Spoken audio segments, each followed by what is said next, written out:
Hello and welcome to a new episode of Writing Today. For this episode, I'm going to be giving you 7 tips for writing a surreal story. As always, I'll leave a direct link to this article in the description below should you want to read it. Without further ado, let's begin. From the confusingly brilliant to the wonderfully mad, writers have been painting surreal scenes with words as much as artists do with paint. It's in the nature of many writers to create dreamlike scenes to add to the madness of their story, or make the reader feel that childlike curiosity. Here are my 7 tips for writing surreal scenes and stories. Tip number 1 is to use your dreams as inspiration.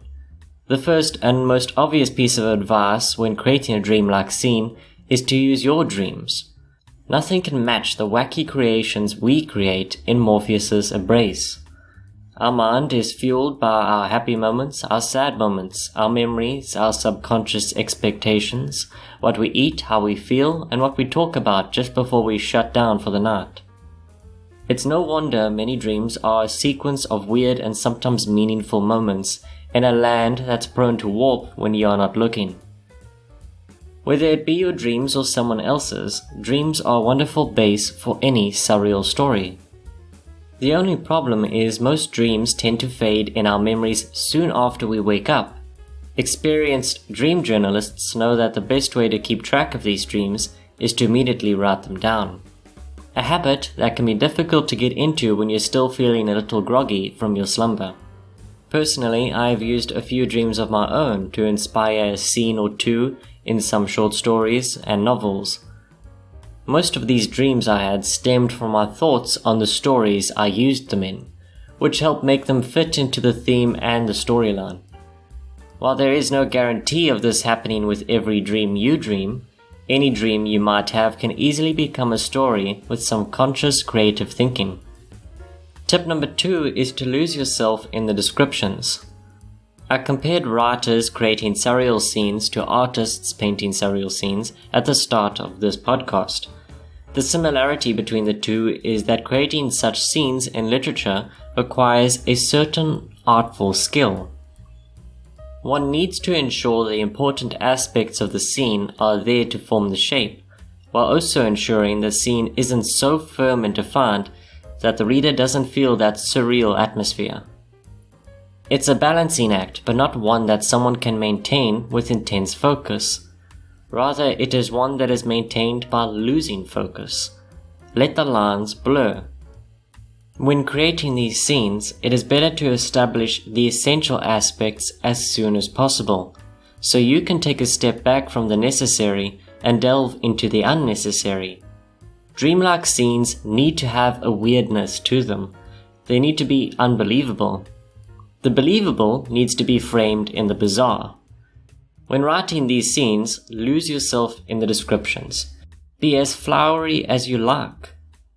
What you can't capture in visualizations, capture in your writing style.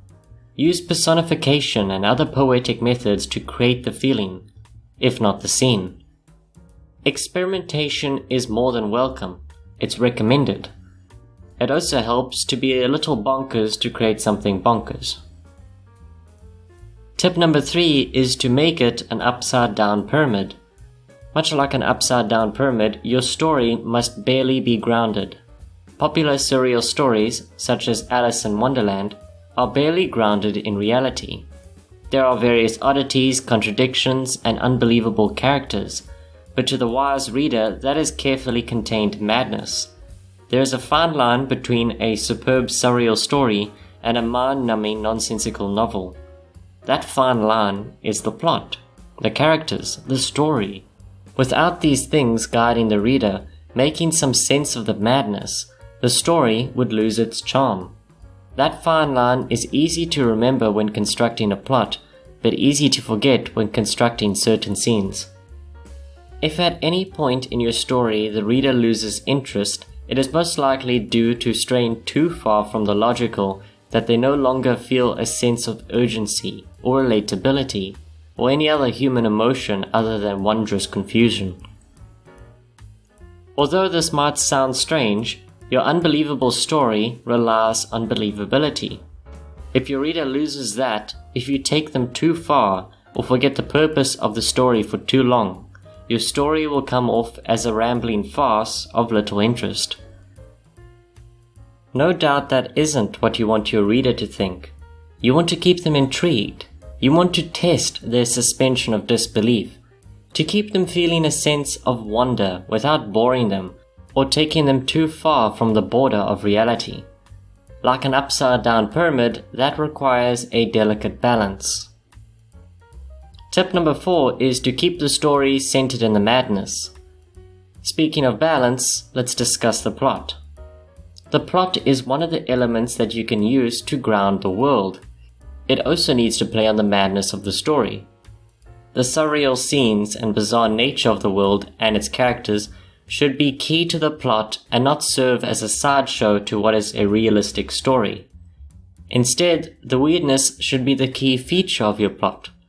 Like a fine string, your plot connects the objects, people, and scenes together. It is hard to see, but very much there. A reader should be able to follow its effect, connecting all the strange happenings you've created. As stated earlier, you should have your descriptions relay the essential features of a scene, but then you should lose yourself in the unnecessary. You need to approach the plot in the same manner. You should be able to establish the essential aspects of your story, and then lose yourself in the surreal atmosphere when creating the rest. After all, surreal stories shouldn't be written so seriously. Tip number 5 is to humanize at least one protagonist. Like with most genres, it pays to have a protagonist who sees things the same way as the reader. A confused character trying to make sense of all the bizarreness. Characters such as these serve a purpose in almost every genre. It gives the reader a character to relate to, as well as a character to make sense of any confusing aspects of the story, both for the plot and the reader's sake. Not only are these characters a handy writing tool, but often they are enjoyable to read. A character a reader can sympathize with goes a long way. It gives the reader a character they can worry about in the tense moments or enjoy reading in the lighter moments. Something that is truly important when other characters are comfortable and feel no need to explain or make sense of anything. Tip number 6 is to have others read your story. Now this is a piece of advice that applies to any form of writing, not just surreal literature. Feedback goes a long way when writing a book. It lets you know what works in your story and what doesn't. It helps you find the problems you wouldn't normally notice. After all, as the writer, you have a better understanding of your world and plot than your reader. If you find your surreal story is confusing your readers rather than intriguing them, then you need feedback to find the problem area. In addition to these fundamental aspects of writing a book, it is also a great way to better understand what your market is looking for. It will help point you in the right direction, be it writing style-wise or plot-wise. For the business-oriented writer, such information is key for maximizing your time and effort. The last thing you want to do is waste your time writing a way you think is right for your book. You want to know what is right. Of course, that knowledge is essential if you're new to writing this genre. Tip number 7 is to make the main character grow. As your reader comes to grips with the madness of your surreal story, your main character should as well. No main character should be so blind throughout the story. There needs to be scenes where they put what they learn into action, have the upper hand, triumph in some scenes. Much like Alice eventually grew to understand Wonderland, your main character needs to find their footing as well. It might mean them making a few shots in the dark, missing the mark and taking a few knocks, but eventually they will comprehend the incomprehensible. If paced properly, your reader will learn with them, strengthening the relatability between the main character and your reader. And there you have the 7 tips for writing a surreal story. I've dabbled in surreal writing more than once. It's a subject that fascinates me almost as much as horror. Dream sequences have appeared in writing in many forms. In some cases, it's through the eyes of the insane.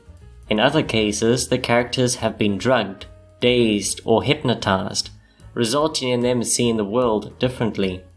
These scenes are short or realistically subtle to maintain the realism in the stories.